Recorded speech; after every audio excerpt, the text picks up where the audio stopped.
Guys, आज का incident शुरू करने से पहले मैं आपको एक सीरियस वार्निंग देने वाला हूँ। जब मैंने ये इंसिडेंट सुना तो मेरा लिटरली गूज बम्स आ गए थे।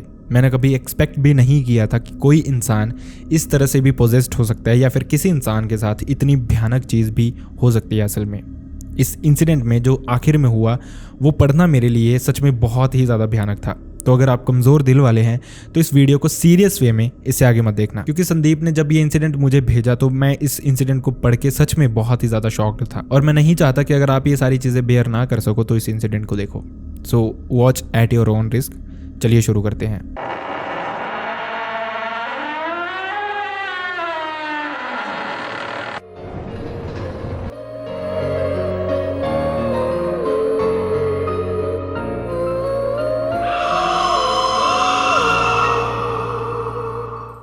सो गाइज, ये इंसिडेंट हमारे साथ शेयर किया संदीप ने। ये इंसिडेंट 2018 से 19 का है। संदीप इंडियन आर्मी में है और इस इंसिडेंट का मैक्सिमम जो पार्ट था वो इस आर्मी कैंट में ही हुआ था। ये जो इंसिडेंट था ये हुआ था राजेश के साथ, जो कि संदीप का बेस्ट बडी था। असल में इस सब की शुरुआत हुई थी 2017 के मिड में, जब राजेश की शादी थी। जब किसी इंसान की शादी होती है ऑब्वियसली वो बहुत ही ज़्यादा खुश होता है। राजेश भी इसी तरह से बहुत ही ज़्यादा खुश था और होना भी चाहिए, क्योंकि अपनी फैमिली में वो सेटल्ड था और अब बस एक ही ख्वाहिश थी उसकी शादी करने की। वो भी फाइनली हो रही थी और जो उसकी होने वाली वाइफ थी वो भी काफ़ी सुंदर थी। राजेश हमेशा संदीप को बताता रहता था कि किस तरह से उसकी बातें होती रहती हैं और किस तरह से वो बहुत ही ज़्यादा सुंदर है। फाइनली 2017 के मिड के अराउंड उसकी शादी का टाइम आया था, जब उसने संदीप और काफ़ी ज़्यादा उसके जो बैचमेट थे उनको बुलाया था, जिसमें संदीप भी गया था। और संदीप ने खुद बताया कि शादी में राजेश बहुत ही ज़्यादा खुश था। इनफैक्ट जो उसकी वाइफ वाली फैमिली थी वो भी बहुत ही ज़्यादा खुश नज़र आ रही थी। सब कुछ बहुत अच्छा था। लेकिन अनफॉर्चुनेटली जो राजेश को सबसे हैप्पी मोमेंट लग रहा था उसकी लाइफ का, वही एक दिन राजेश को ये दिन भी दिखाएगा उसने सोचा तक नहीं होगा। शादी के बाद सब नॉर्मल ही था। संदीप वगैरह ने तो अपनी यूनिट वापस आके ज्वाइन कर ली, लेकिन राजेश अभी कुछ दिन की छुट्टी पे था। जो उसका हनीमून वगैरह वाला टाइम था वो सारा का सारा बहुत अच्छा बीता। जिसके बाद राजेश ने वापस अपने कैंट में जाके अपनी यूनिट को ज्वाइन किया, जहाँ पे संदीप भी उसके साथ ही था। इनफैक्ट ये दोनों साथ में ही रहते थे। आर्मी में इस तरह से रहता है कि कुछ बडीज़ बनाए जाते हैं, मतलब हर एक इंसान का एक बेस्ट फ्रेंड बनाया जाता है वहाँ पे खुद से अंदर, सो दैट वो अपनी फैमिली प्रॉब्लम्स शेयर कर सकें। किसी को किसी भी तरह की प्रॉब्लम आ रही है वो शेयर कर सकें, ताकि कोई भी इंसान स्ट्रेस में ना रहे। और राजेश और संदीप एक दूसरे के बडीज़ थे। ये दोनों एक दूसरे से हर एक बात शेयर किया करते थे। तो राजेश ने भी वापस आके संदीप से सब कुछ शेयर किया कि किस तरह से सब अच्छा जा रहा है और उसकी फैमिली और राजेश खुद भी बहुत ही ज़्यादा खुश था। लेकिन धीरे धीरे इन खुशियों को किसी चीज़ की नज़र लगने लग पड़ी। लगभग 4-5 महीने के बाद राजेश फिर से छुट्टी गया घर, और इस बार जब वो छुट्टी से वापस लौटा तो राजेश उतना खुश नहीं नज़र आ रहा था। संदीप ने जब उससे पूछा तो राजेश ने उसको बताया कि किस तरह से उसको पता चला है कि गांव में उसकी बीवी के एक्स्ट्रा मैरिटल अफेयर्स भी हैं, जिसके बारे में गांव में सब बातें करते हैं। और वहीं दूसरी तरफ राजेश को लगता था कि उसकी वाइफ को इस चीज़ का कोई भी रिग्रेट नहीं है। राजेश की फैमिली भी बहुत दुखी थी इस मैटर के चलते और राजेश खुद भी बहुत दुखी था, लेकिन उसकी वाइफ को इन चीज़ों से इतना फ़र्क ही नहीं पड़ता था। अब कभी भी अगर राजेश और उसकी वाइफ की बातें भी होती कॉल पे तो वो मोस्ट ऑफ द टाइम्स लड़ाई ही रहती थी, और इस वजह से राजेश बहुत ही ज़्यादा परेशान होता जा रहा था। वो धीरे धीरे स्ट्रेस में भी आता जा रहा था। संदीप उसको काफ़ी समझाता रहता था, अपने साथ हमेशा बैठाता रहता था, बात करता रहता था, उसका मूड लाइट अप करता रहता था। लेकिन at the end of the day Rajesh फिर से वैसे ही सैड हो जाता था। थोड़ा टाइम यहीं पे बीतता है इसी तरह से। आखिरकार राजेश जब बहुत ही ज़्यादा परेशान हो गया था तो वो चाहता था डाइवोर्स अपनी वाइफ से, लेकिन उसकी वाइफ उसको डाइवोर्स भी नहीं देना चाहती थी, क्योंकि जो भी घर की प्रॉपर्टी थी, जो भी उसकी सेविंग्स थी, वो खुद राजेश के नाम पे नहीं थी। तो वो अगर एलुमिनी के लिए भी बोलती तो उसको कुछ नहीं मिलता। वो बहुत अच्छे से ये सब कुछ जानती थी, इसलिए वो राजेश को डाइवोर्स भी नहीं दे रही थी। फाइनली थक हार के कुछ महीनों के बाद राजेश ने फिर से घर जाने का प्लान किया, ये सोच के कि कुछ ना कुछ तो इस चीज़ का सोल्यूशन निकाल के ही आएगा। घर गया राजेश, सब कुछ सॉर्ट आउट हुआ और उसकी वाइफ फाइनली उसके घर से चली गई। हालांकि अभी उनका डाइवोर्स नहीं हुआ था, लेकिन एक दूसरे से उनकी बातचीत काफ़ी हद तक बंद हो गई थी। कभी कभार अगर राजेश को उसके फ़ोन आते भी थे तो वो इसीलिए आते थे मोस्ट ऑफ द टाइम्स, ताकि वो राजेश उसको कुछ प्रॉपर्टी दे सके, कुछ पैसा दे सके, या फिर मोस्ट ऑफ द टाइम्स उनकी लड़ाई ही होती थी पिछले मैटर्स को लेके। वहीं जो राजेश की वाइफ थी उसकी माँ भी राजेश की वाइफ की ही सुनती थी, मतलब वो भी राजेश से लड़ने पड़ती थी। इनफैक्ट मैटर इतना ज़्यादा बढ़ गया था कि धीरे धीरे उन्होंने राजेश को धमकियाँ देना शुरू कर दिया था कि वो उस पर दहेज का इल्ज़ाम लगा के उसके अगेंस्ट केस फाइल कर देंगे। राजेश इन चीज़ों से बहुत ही डरा हुआ था। जितना पैसा वो मांगती थी राजेश उसको खर्चे के लिए देता रहता था। हालांकि दोनों एक दूसरे के साथ नहीं रह रहे थे और अभी तक दोनों का डाइवोर्स भी नहीं हुआ था। लेकिन राजेश जब इस बार सब कुछ सॉर्ट आउट करके यूनिट वापस पहुंचा था तो वो बहुत ही ज़्यादा परेशान था। संदीप ने उसको पास बैठाया और पूछा कि आखिरकार रीज़न क्या है। वो खुल के बता नहीं पा रहा था। तो रात को ये दोनों साथ में बैठे, इन्होंने ड्रिंक्स वगैरह की, जिसके बाद जो राजेश का दुख था वो उसके सामने निकल गया। राजेश ने उसको बताया कि वो कितना ज़्यादा खुश था इस शादी को लेके और सब कुछ बहुत अच्छा जा रहा था। उसने सोचा भी नहीं था कि एक दिन उसकी वाइफ इस तरह से उसके घर से उसको गालियां देके जाएगी। इनफैक्ट जाते जाते राजेश की वाइफ उसको ये बोल के गई कि मैं तुझे कहीं का भी नहीं छोड़ूंगी, मैं तेरे साथ कुछ ऐसा करूंगी जो तू उम्र भर याद रखेगा। और शायद ऐसा ही कुछ राजेश के साथ होने भी वाला था, जो उसने एक्सपेक्ट तक नहीं किया था। अब इसके बाद राजेश थोड़ा रिलैक्स्ड फील कर रहा था, जैसे उसका जो दुख था, जो उसका दिल में इतना उसने दुख दबा के रखा था, वो उसने किसी से शेयर कर दिया था। वो अब काफ़ी हल्का फील कर रहा था और थोड़ा बढ़िया भी लग रहा था देखने में। संदीप भी उससे बातें करता रहता था और उसको हर कोशिश करता था कि किसी न किसी वे में खुश रखे। लेकिन लगभग राजेश के वापस आने के एक हफ्ते के बाद से ही राजेश की तबीयत खराब होने लग पड़ी। राजेश को बहुत ही ज़्यादा हाई फीवर आ गया। जो उसका फीवर था वो 105 से 106 में ही फ्लक्चुएट किए जा रहा था। ये चीज़ बहुत अजीब थी कि एकदम से राजेश के साथ ये सब कुछ हो गया था। तो जो उन्हीं की यूनिट का मेडिकल स्टाफ था वो राजेश को वहाँ से लेके गया। वहाँ पे उन्होंने राजेश को थोड़ा टाइम रखा, लेकिन 2-3 दिन हो गए थे उसको वहीं पे और राजेश का ये जो फीवर था ये कम होने का नाम ही नहीं ले रहा था। डॉक्टर्स थक चुके थे तो इसलिए उन्होंने उसको सीनियर हॉस्पिटल भेज दिया, जो कि उन्हीं के यूनिट के अंदर था। और वहाँ पे भी राजेश को कुछ दिन रखा गया। लगभग 8-10 दिन राजेश का जो फीवर था वो इसी तरह से रहा। लेकिन फॉर्चुनेटली उसके बाद फाइनली राजेश थोड़ा बेटर फील करने लगा। तो जैसे ही वो ठीक हुआ उसको वापस से ज्वाइन करवा दिया गया। फिर से सब कुछ वैसा ही रहता था। सुबह पीटी होती थी, उसके बाद ड्यूटीज़ होती थी और उसके बाद थोड़ी देर रेस्ट। नॉर्मल चल रहा था सब कुछ। लेकिन कभी कभार संदीप और राजेश मिल भी नहीं पाते थे क्योंकि दोनों की ड्यूटी की टाइमिंग्स अलग अलग होती थी समटाइम्स। लेकिन जब भी वो मिलते थे तो संदीप देखता था राजेश थोड़ा बेटर फील करता था। लेकिन इसके बाद चीज़ें और भयानक होने लग पड़ी और अजीब होने लग पड़ी। एकदम से राजेश, जो उनको अपार्टमेंट दिए होते थे सोने के लिए, वहाँ से रात को चीखते हुए बाहर निकलता था। बाहर जिन भी लोगों की गेट्स वगैरह पे ड्यूटीज़ होती थी वो सब उसके पास आ जाते थे उसको रिलैक्स करने के लिए। लेकिन किसी को समझ नहीं आता था कि राजेश के साथ हो क्या रहा है, उसको क्या दिखता है और किस वजह से वो इतना चीख के बाहर निकलता है। थोड़ी देर वो चीखता रहता था और एकदम से बेहोश हो जाता था। ये मैटर किसी को भी समझ नहीं आ रहा था। तो वो उसको फिर से मेडिकल रूम में ले जाते थे सो दैट उसको थोड़ा देख सकें और थोड़ी देर के बाद राजेश नॉर्मल भी हो जाता था फॉर्चुनेटली। वहाँ का स्टाफ जो था वो चाहता था कि राजेश थोड़ा टाइम घर पे चला जाए, लेकिन राजेश ये बिल्कुल भी नहीं चाहता था। उसको लगता था कि यहाँ पे वो फिर भी काफ़ी बेटर फील करता है। अगर वो वापस से घर जाएगा तो फिर से वो काफ़ी स्ट्रेस्ड हो जाएगा, जो शायद वो इस बार झेल भी ना पाए। तो इसी के चलते वो वहीं पे रहना चाहता था। और दूसरा जो उसकी छुट्टी थी वो भी खत्म हो चुकी थी। खैर थोड़े दिन और बीतते हैं। राजेश के साथ ये चीज़ें कॉन्टिन्यूसली हुए जा रही थी। किसी को समझ नहीं आ रहा था कि आखिरकार राजेश के साथ हुआ क्या है। तो जो मेडिकल स्टाफ था उन्होंने वहाँ पे ही राजेश के लिए एक साइकाइट्रिस्ट का इंतज़ाम किया, जो कि रोज़ उसको देखता था आके, जिसके साथ राजेश के काफ़ी ज़्यादा सेशंस हुए। उसने उसको दवाइयाँ वगैरह दी और फाइनली लगभग 1-1.5 हफ्ते में राजेश फिर से बेटर फील करने लग पड़ा और फिर से उसने ज्वाइन कर लिया।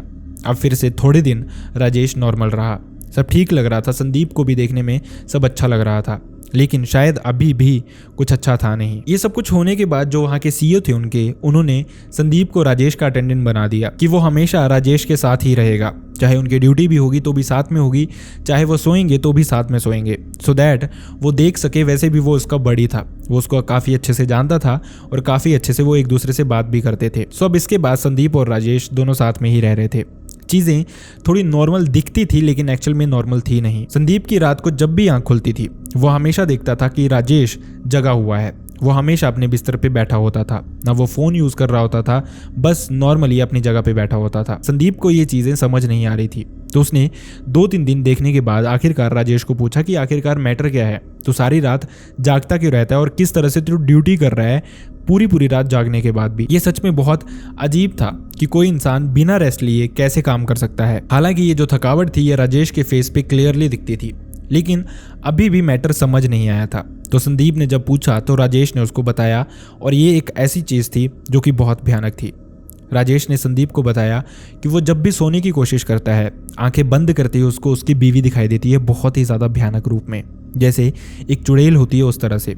और उसके साथ 3-4 बहुत लंबे चौड़े इंसान दिखाई देते हैं जो कि बहुत ही भयानक लगते हैं, जिनका चेहरा बहुत ही भयानक होता है देखने में।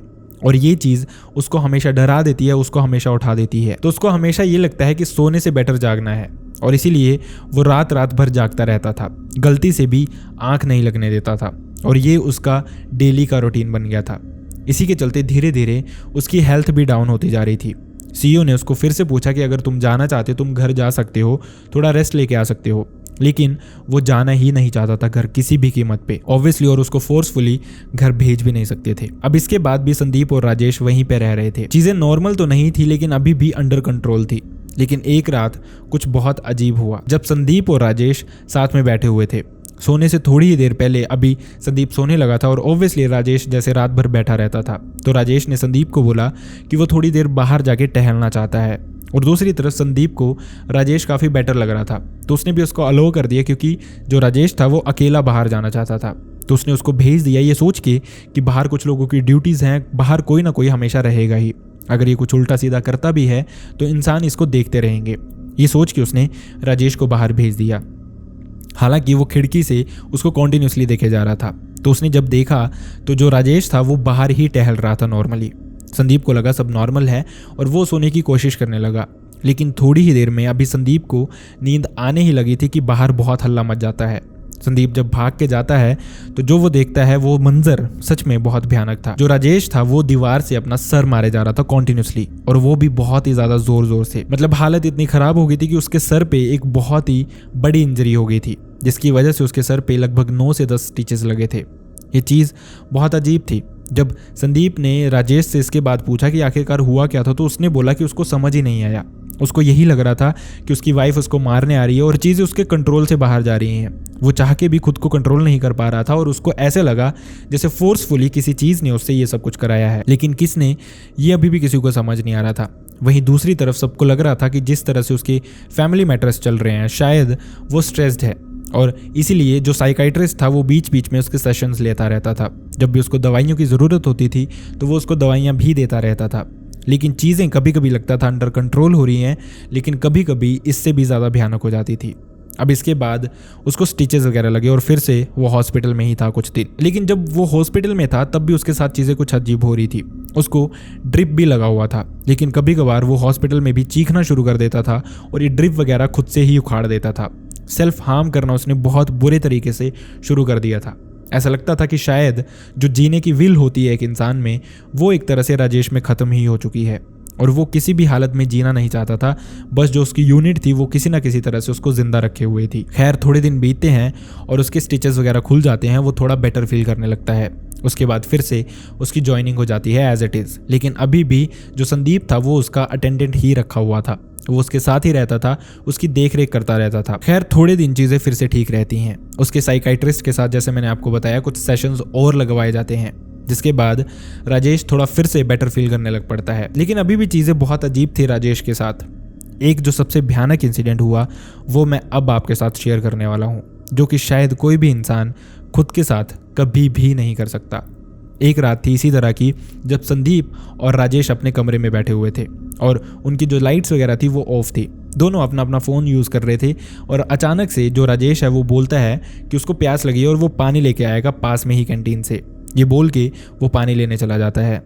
वहीं पे संदीप सोया हुआ था तो उसने सोचा कितनी ही दूर जाएगा, यहीं कैंटीन तक ही जाएगा। और वैसे भी उसके बारे में हर इंसान जानता था, अगर बाहर उसको कोई भी देखेगा तो उसकी तरफ अच्छे से ध्यान देगा, क्योंकि सबको पता था कि उसकी मेंटल स्टेट किस तरह से है।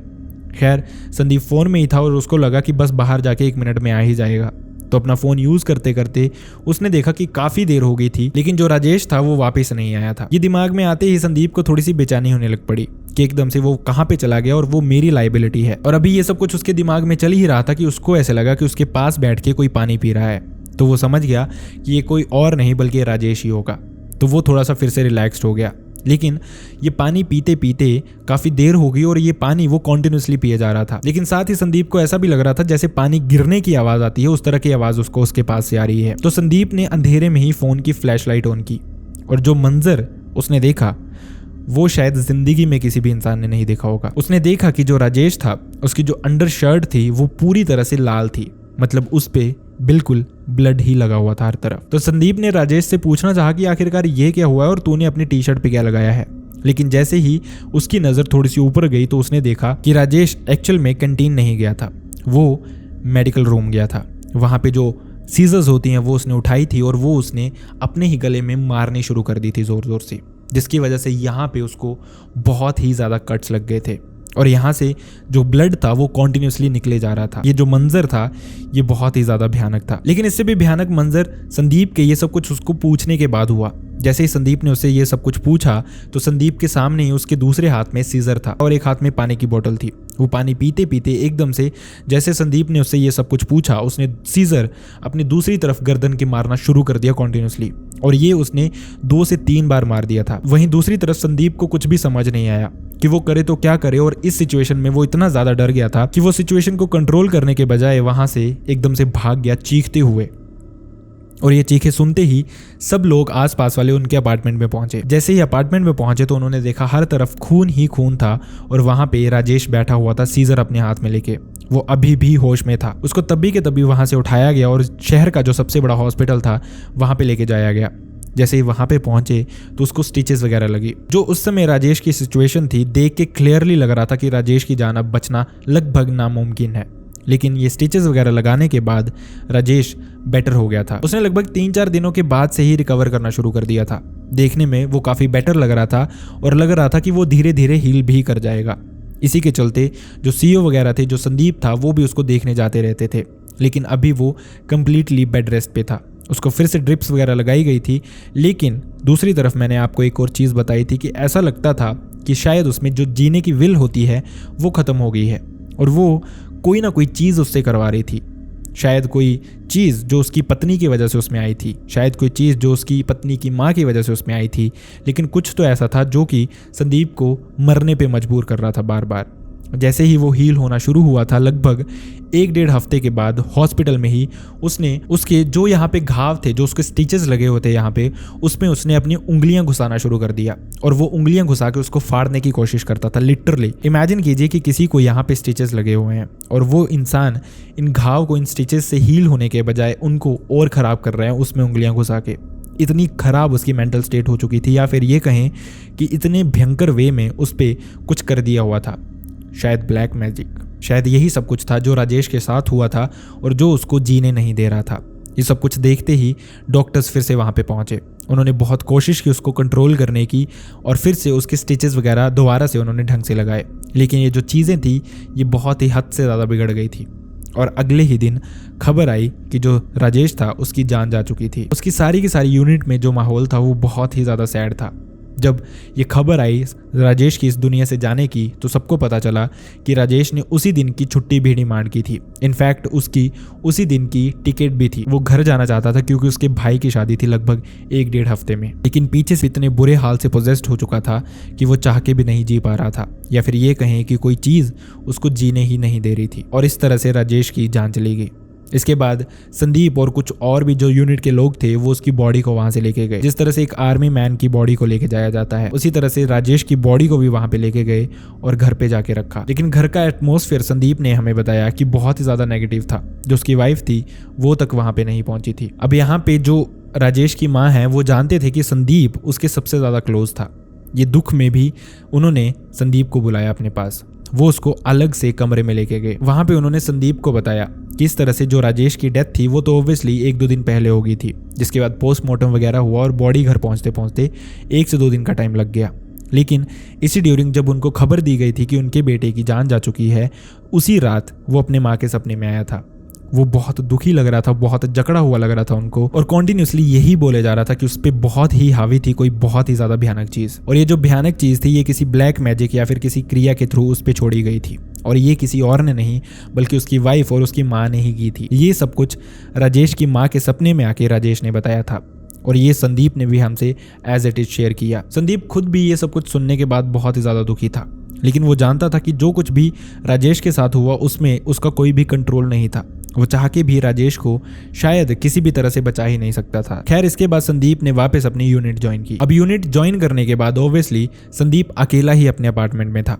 जिस दिन वो वापस पहुंचे थे उस दिन बहुत ही ज़्यादा भयानक बारिश हुई, बहुत ही ज़्यादा तूफान आया, जिस वजह से सारे के सारे कैंट में लाइट ही नहीं थी। एकदम घुप अंधेरा था और जो संदीप था वो अकेला अपने कमरे में सो रहा था। जैसे ही संदीप को कच्ची सी नींद आई थी तो उसको अचानक से लगा कि राजेश उसके बगल में आके बैठ गया है और कुछ उसको बताना चाहता है, लेकिन जो संदीप था वो एक तरह से स्लीप पैरालिसिस की हालत में चला गया था। वो बहुत ही ज़्यादा डर गया था इस सिचुएशन से। हालांकि राजेश उसका बेस्ट फ्रेंड था, लेकिन फिर भी वो इस दुनिया से जा चुका था। किसी भी इंसान पे ऐसी सिचुएशन आए तो ऑब्वियसली डरना बनता ही है। ये जो रात थी ये संदीप के लिए बहुत ही ज़्यादा भयानक थी। खैर अगले दिन उसने सुबह उठ के राजेश की आत्मा की शांति के लिए प्रार्थना वगैरह की, पूजा पाठ किया, ये सब कुछ किया और उसके बाद से संदीप के साथ ऐसा कुछ भी नहीं हुआ। लेकिन खुद में ही ये मंजर सुनने में बहुत ही ज़्यादा भयानक था कि कोई इंसान किस तरह से इतनी भयानक वे में पोजेस्ड हो सकता है कि उसको अपनी जान की फिक्र ही ना रहे। कोई भी इंसान उसको बचाने की कोशिश करे तो वो खुद पे ही ध्यान ना दे। किसी ने बहुत सच कहा है कि लेट शादी करने की वजह से किसी की भी जान नहीं जाती, लेकिन गलत इंसान से शादी करने की वजह से बहुतों की जान जाती है। और शायद ऐसा ही कुछ राजेश के साथ भी हुआ था। खैर आज ये नहीं कहूँगा कि वीडियो अगर आपको पसंद आया तो वीडियो को लाइक करें, क्योंकि ये इंसिडेंट सच में बहुत भयानक था और बहुत ही दुखी करने वाला था। इस इंसिडेंट के बाद सच में मुझे नहीं पता है कि आउटरो किस तरह से देनी है, लेकिन फिर भी अगर आपके पास कोई ऐसा इंसिडेंट होगा जो आप चाहते हैं कि मैं शेयर करूं, लोगों तक पहुंचाऊं, तो आप मेरी मेल आईडी या फिर इंस्टाग्राम पे मुझसे शेयर कर सकते हैं। दोनों का लिंक आपको मेरे डिस्क्रिप्शन बॉक्स में मिल जाएगा। See you next time in next video. Bye bye.